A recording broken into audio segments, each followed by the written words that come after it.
Hello guys, this is Gabriel Quiroga.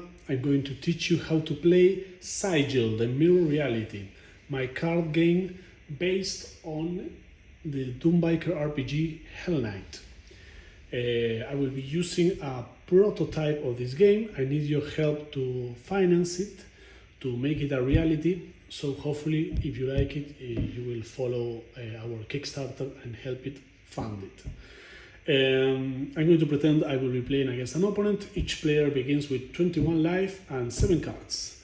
I'm going to draw each card and show you the artwork, the very clean layout. The rules are very minimal, very easy to learn, and the mechanics are lots of fun. So, in Sygil you get rituals which work pretty much like sorcerers. They go to the limbo area as soon as they are cast.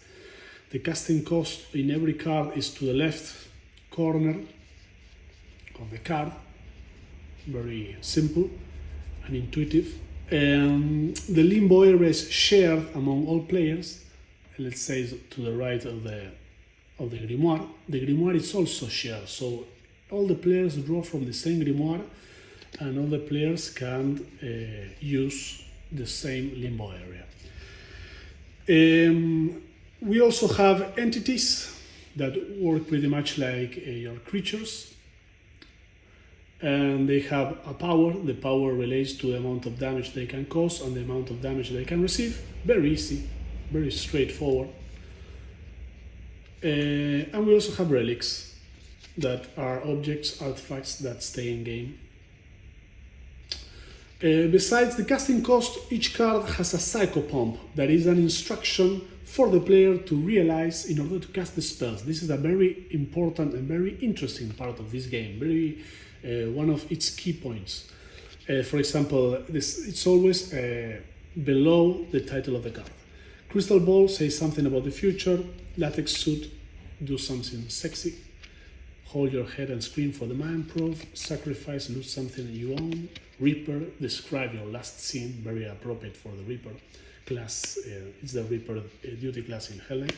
Stern mentor, teach something to anyone. Oh, that's very difficult in these days. Suburban Psycho, play some evil music. That's pretty much it. So in my first turn, I can turn one of the cards in my hand into a Sygil. The Sygil will be a card placed upside down that can be tapped in order to generate focus points that are the energy I need to cast the spells. I'm going to turn the Stern Mentor into a Sygil on my turn. So now I have one Sygil for my first turn that I can tap in order to generate foci or focus.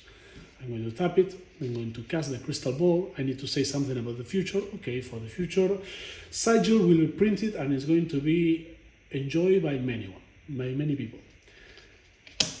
I have the crystal ball. The crystal ball, I can tap it to look at the top card of the grimoire and I can sacrifice to draw a card.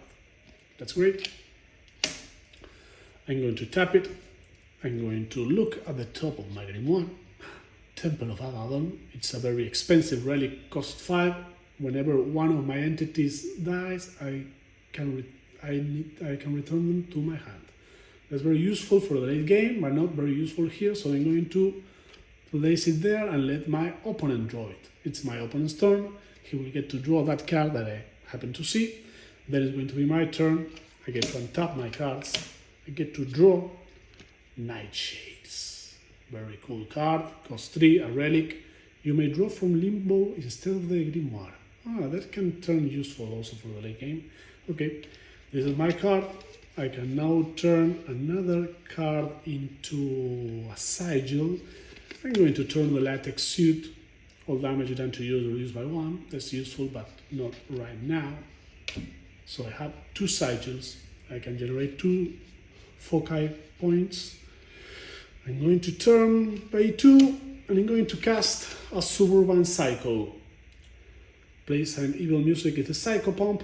Power 2. The entity it has, when it dies, return it to your hand. Awesome. Evil Shed intensifies. That's the flavor text. So I'm going to cast it. Now I need to play some evil music, of course.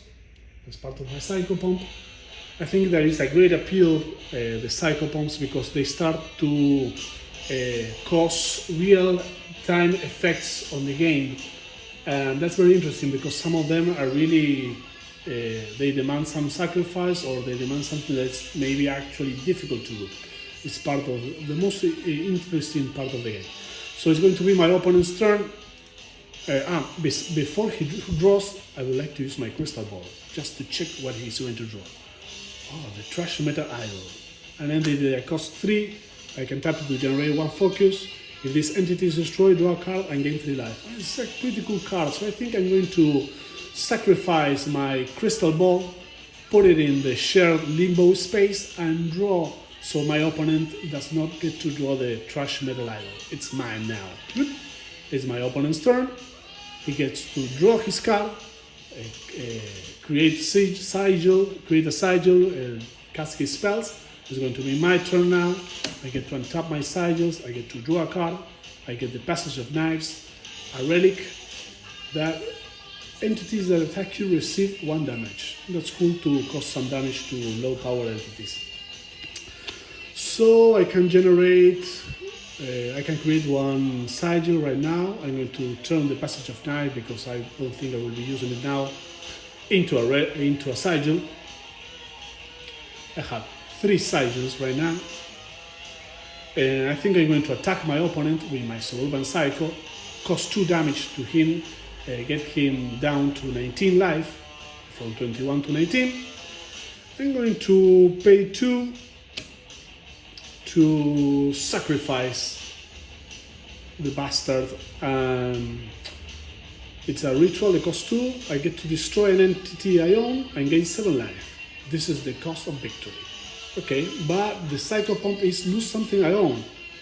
Damn it. Okay, I will lose my bracelet, my copper bracelet that was given to me by my grandfather. I'm going to give it to my opponent forever. Lose something I own. That's as you can see, the game is starting to take its toll on me. My entity becomes sacrificed, but because it's a special ability, it comes back to my hand. I love this oversight. So that's pretty much, I will say, it's the end of my turn. I hope you get to grasp the basics of the game. This is Sygil, the mirror reality. Hope you help it become a reality soon. Thank you very much for listening, guys. Ciao.